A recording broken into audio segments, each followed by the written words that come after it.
Alright, so I got my cold start fixed, but the car's been sitting for a while, so let's see how she starts. Oh, the battery's dead. Okay, looks like I gotta hook this thing up to a jump box. Oh yeah, gauge is going all crazy. I let this thing warm up. What's going on, guys? So today I'm making a video that I tried to film probably months ago. I'm gonna make just a POV driving of the Turbo E34. I don't have much dedicated driving footage of this car. I have a few like highway pulls, but I really wanted to give you guys a full ride along in this thing, talking about it and stuff. Basically, long story short, when you dyno tune a car, if you're not familiar, if you get it done in the summer, which I got it done in July, then your car doesn't really have a cold start because they have to tune that in because it's not a stock ECU anymore. The car doesn't know what a cold start is. And E85 especially, because the car doesn't know what E85 is, blah, blah, blah. I'm not gonna get into the whole tuning because I don't know much about it. But anyway, I got mine done in July. So as soon as the temps dropped below like 60, my car was cranking for probably 45 to a minute until it would start. I was killing my battery. It was super frustrating. I would try to go to school in the morning and drive my E34, and I would end up killing my battery, or I'd have to hook a jump box and just sit there and crank and crank and crank and crank. So I'm stubborn. I finally called back up the place that tuned it, and they said no problem, bring it in. So I had it for a couple days. He got the cold start fixed, but when he did the cold start stuff, it was probably the warmest week we've ever had in October/November. It was like 50s. So technically the car still is not cold start tuned for like 30s, which doesn't really matter because I don't really drive it when it's that cold. But let's take this thing for a ride. Let's get some good clips, some good sounds, and yeah. I always think that like the clutch is blown on those cars because it's so soft and it bites so soft. And I'm starting to realize that it's just me being used to this stage 4 dual diaphragm unsprung clutch. That's what's in this car, if you were wondering. And it is ridiculous. It is so stiff, it bites so aggressive that when I drive a non-built clutch like this, it feels like there's no clutch, and it bothers me. I've also been looking for an excuse to drive this thing and get the rest of this E85 out because right now, mid-November, it's a winter blend of E85, so it's like, I don't have a laptop to hook into my standalone, but I'm pretty sure it's like 70% ethanol. As we go on, it'll probably get worse and worse. So right now the car's maxing out like 24 pounds, 22, 23, right around there. That's the beauty of a flex fuel sensor. I don't have to worry about blowing my car up because the ECU knows when to say you don't have enough ethanol in here. Because when I went to 93 for a week or two, when it first got cold, my car right at 19 to 20 pounds, it stopped itself. So it's actually amazing how that thing works. But I know a lot of people have to worry about blowing up their cars because their car only wants 85%, and when it's winter and they don't have 85, then their car doesn't run so good. But I want to get all the 85 out and put this thing on 93 because I'm not going to really be driving it much more after this, to be honest. I'm trying to find a place to store it, but that's proving to be harder than it once was for me. I don't know when I'm gonna do it, but you guys will probably see from this drive, I get pretty beat up in this thing because it's on 16 and 18K spring rate coilovers. Because as I'm sure you guys know, if you've been watching my channel, I talk about it all the time, this car used to be slammed, it used to be on throwing stars, it used to look really cool, and I used to not drive it very fast and not much at all. But those days are since gone, and clearly now this is my fast car, and spring rates that stiff are miserable, like literally miserable. I actually got, shout out to Eugene, one of the homies on the E34 Instagram group that I'm in, mentioned that he had a set, and he said, you know, you could probably use them more than I could, and he actually sent them to me just for shipping costs. So I was able to get myself some 7 and 9, oh, an E34 at the gas station. I was able to get myself some 7 and 9K spring rates. So I haven't put them in yet. It's not all coils, it's just springs. Thought I'm gonna do that this year before I put it away, or next year. You know, I kind of don't want to waste my time doing it this year because I got a lot of other stuff to take care of, and I'm not gonna be driving it. But I also kind of want to do it because just get it out of the way. I don't know. I'm super excited to throw those in. This thing is probably going to drive a million times better. And then, as I told you guys, next year I'm going to get a new turbo, redo the intercooler piping, all that stuff. But I'm also going to be buying new wheels for this thing. I'm sick of the M-Pars. These things are heavy as can be. These chrome ones, I mean, they are like, I'd say they're probably 60 pounds a corner.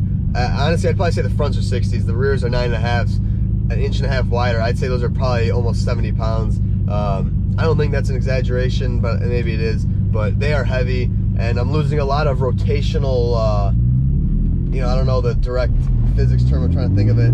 Basically, the rotational mass on the car is really heavy right now with all those wheels. So I'm sick of that. I know I'm losing power, but man, it feels weird to be driving this thing right now. I haven't driven this thing in weeks. I've been driving, you know, stock 525s, and 540, I'll give it, it's a pretty fun car, but this thing, that was like a half boost pull, and that felt pretty impressive. So I'm excited to drive this thing again. I really don't want to store it, but I'm not going to drive a boosted car in the wintertime. Another thing this thing desperately needs is brakes. You can see all the bouncing I'm doing. It's literally just miserable. But this thing's on really old rotors, and while, you know, they're not necessarily worn, I brake boost a lot because I got a big laggy turbo, so I'm constantly brake boosting, and these things are shaking right now more than ever. I don't know if it's the cold or what, but man, this car, I don't think the steering wheel's in the shot, but this thing is just all over the place. Like, and it's even worse when you hit the brakes. That's why I know it's the brakes. You can just look at the brakes and you see all the heat spots from brake boosting. You can see I've overheated these rotors like crazy. I'm sure they're warped, because when I brake boost this car, I'm basically braking 26 pounds of boost, like 430 horsepower, which is a lot for these this car is on 540 brakes, if you guys aren't familiar. 540 brakes are a little bit bigger than 525 brakes. How much bigger, I don't really know off the top of my head. I don't know the exact rotor dimensions, but I know they put in work compared to 525 brakes. And I know a lot of stock E34 guys like to upgrade to, I think it's F10 or F30 brakes. I want to say it's F10 because that's a 5 series. Or the E31, like Brembos, I think. But those are common upgrades, dual piston upgrades or whatever. And stock people do that, which is definitely not necessary, because these 540 brakes, I would say they're handling 450 horsepower easy. Like I've never gotten myself in a situation where I don't think I have enough brakes to stop, so I haven't been worried yet. Next year when I crank up the boost, get a new turbo, and I'm making a little more power, maybe they'll be scary, but for now they're doing me fine. So I'll probably just buy new rotors, new pads for the 540 setup and continue that. I know brakes are a bling factor, but you really don't need the most powerful brakes in the world. So yeah, let's go. We're back on the road. So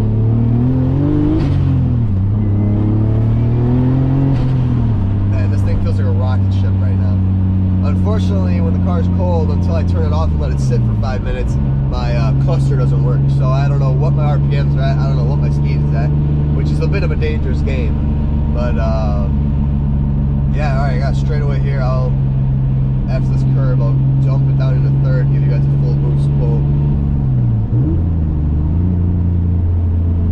All right, so we're in third. Let's give it the beans.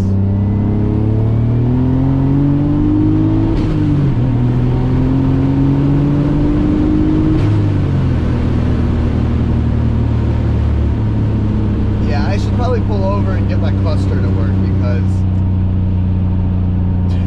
driving like that and not knowing where your RPMs are at and not knowing what speed you're at is not a good idea. I'm telling you guys that right off the bat. It's not a stock car anymore where I can get away with driving it the whole way, but I don't have any traffic to compare it to, and I know I'm speeding, but I'd rather know if I'm going 50 over or if I'm going 20 over. So got some curves coming up here. The better curves are going to be later down the road, but these ones are still pretty decent. So I'll drive to the best of my driving a turbocharged car abilities on these.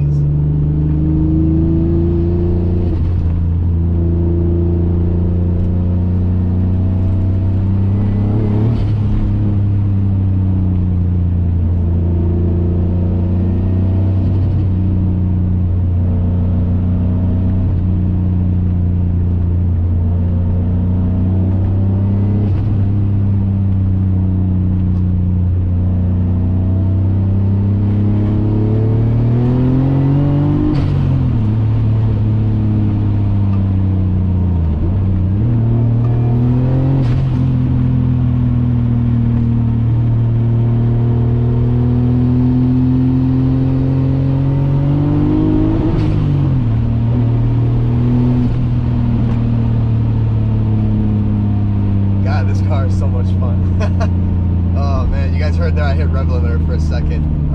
I didn't change my cluster yet, so I'm actually gonna do that right now because hitting rev limiter is kind of scary in this car because, I don't know, some cars like to eat at rev limiter. This thing falls on its face at rev limiter because I'm not making any more power at that point. So I'm gonna shut this off real quick, let my cluster come back on.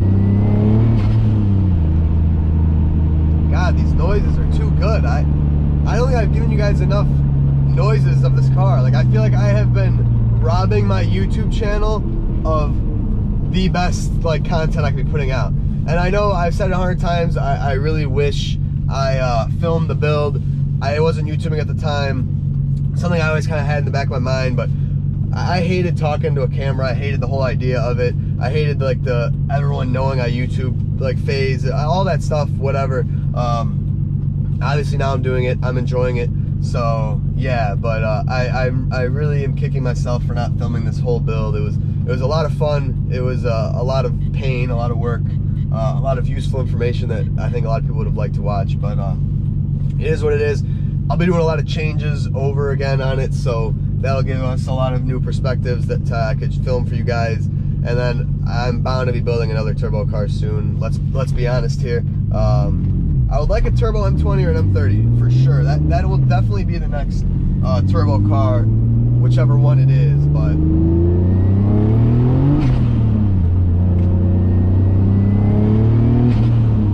let's see what boost I'm hitting right now. 23.5. Yeah, so we're low boost right now. Normally, like I said, I'm doing 27 peak when it's cold out. So we're not getting the most out of our pulls, but we're still getting some pulls. So up here are my favorite corners because they're freshly paved. I honestly think fourth is a good gear for these, just because of what my ratio's at in this car.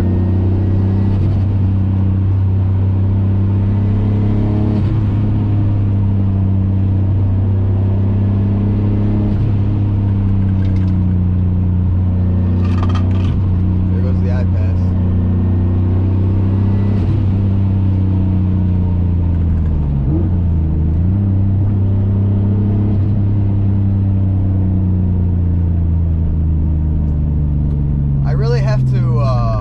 Come back here more and drive this car like this. When I think of a turbo car, when I think of this car, I don't really consider it a cornering car or a handling car. The E46 M3 is regarded as my like going to hit corners car, and that's because that car is a monster in the corners.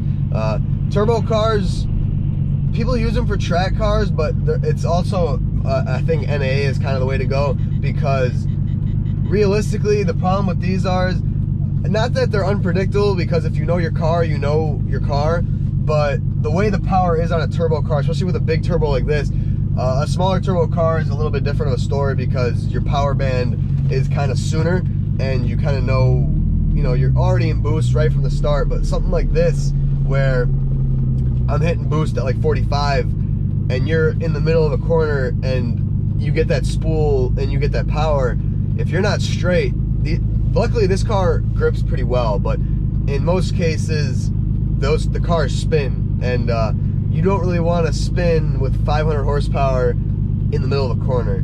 So that's why me personally, and I know a lot of people, more of NA guys if we're going to drive spiritedly like that. But I will say, you know, as of a couple weeks ago when I first came back here and actually drove these corners aggressive, I guess you would call it, I was actually kind of blown away at how the E34 handles these corners. Here, you guys a little second here. It's actually amazing. I'm obviously not hitting full boost in these corners, but these things are just, they handle so good. A lot of people call E34s boats. Even I'll call an E34 a boat. But when it actually comes down to it, this thing, obviously coilovers, brand new suspension all around, bushings, control arms, you name it. Stock suspension, don't even think about it. But like, these things handle super nimble in corners. I would have no problem taking E34 to the track. I think these would make fantastic track cars. I know a lot of people do treat them as track cars. Here, I lost a little traction there, but that's because I hit a bump. These coils are so stiff, if I do a pull and hit a dip or a bump, I'm literally going flying. Like, the rear end is coming off the ground Illinois is not like California, where if you're in the canyons, people know to like kind of get out of your way. People don't understand that here at all. You're on your own. Yeah, so she's spinning second right now for sure. It's kind of hard to hear with the windows up, but it's definitely spinning. I'll brake boost right here as well. Oh yeah. Some good limiter spinning right there. That sounded pretty cool. I'll give her another nice brake boost right here for you guys.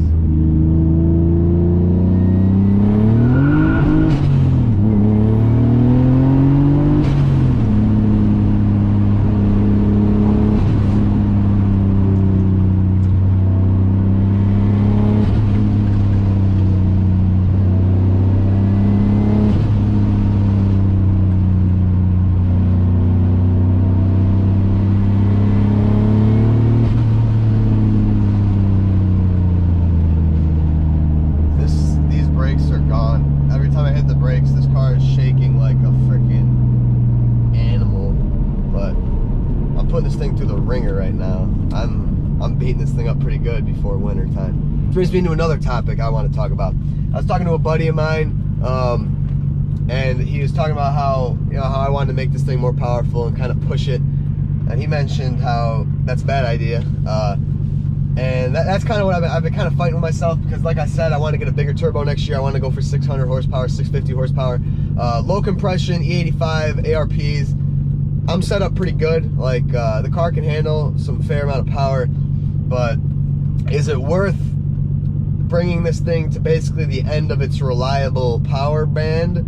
Or is it better to kind of keep it more conservative on the power, but enjoy it longer? Because the one thing he said to me is, tell me this.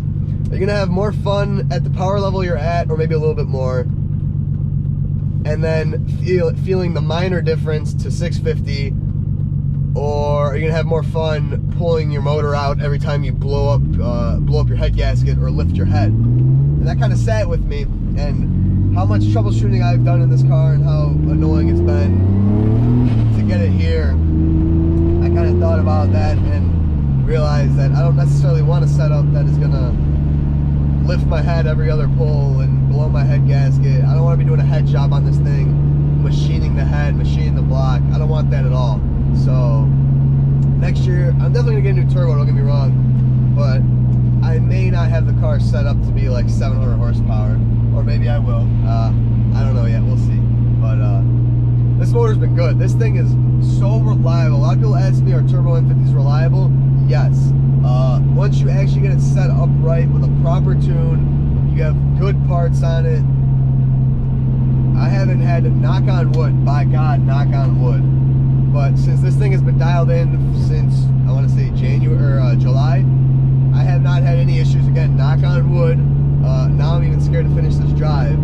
But yeah, I have, this thing's been really good to me. It has not let me down. Obviously it's got a lot of new parts on it, so what is there really to let you down? But like, getting in and going every day, I don't think you'll find any issues. Like, it might as well be stock, really, like, besides the power and the noise and the fun factor. Like, it's not even that bad in terms of, I haven't owned a ton of turbo cars. I haven't owned 1,000 cars to where I can tell you, oh yeah, when I had this boosted, it was a disaster. But I've obviously heard stories of a lot of people with cars that are non-BMWs, even some BMWs that are boosted. These people are just problem after problem, like blowing this up, blowing that up. I really do think these inline six BMW motors are a thing of a gem, because they're just great. Like, I don't want to say I don't know of any other cars that you could just take a stock motor and boost it to 400 horsepower like that, but I don't know of many other cars that you can do that. Like M52s, M50s, Eustaces, just ARP studs, and the man can literally boost. His car's been boosted for like 2 years now, like 18 PSI on 85. Like, that's pretty nuts, and it's holding up. I don't know any other cars that you can do that. If you know, please correct me. I don't want to sound, like a know-it-all here, but man, I miss driving driving this thing. It's gonna be a hard winter without this thing, but next spring pulling it out, it is gonna be fun. That's like the best thing about storing a car during the winter time, especially like a fast car, is that you forget what it's like to drive a fast car, obviously, for the 6 months that winter is. And even with, with my E46 back in the day, even with the E36 M3, if I'm not driving that all winter and I'm driving like a stock E34 or a pickup truck, you get one of those cars and it just feels like a rocket ship. So I come straight here and I just rip it, and it is so fun. Give you guys another nice little pull here.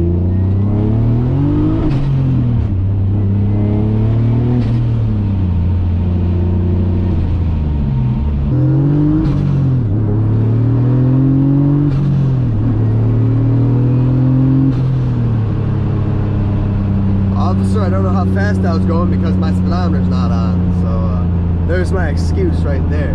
All right, we made it back. Thank you guys for watching. I hope you enjoyed some good Turbo E34 footage. Definitely more to come, probably not till next year though. This might be the last video of this car for the year unless I decide to do the springs. Obviously then when I start upgrading and modifying some stuff, I'll make videos on that, which I can technically do during the winter, so we'll see. Like I said, I got a lot of stuff planned for this thing next year, so stay tuned. A lot of cool stuff. But thank you guys for watching. See you in the next video.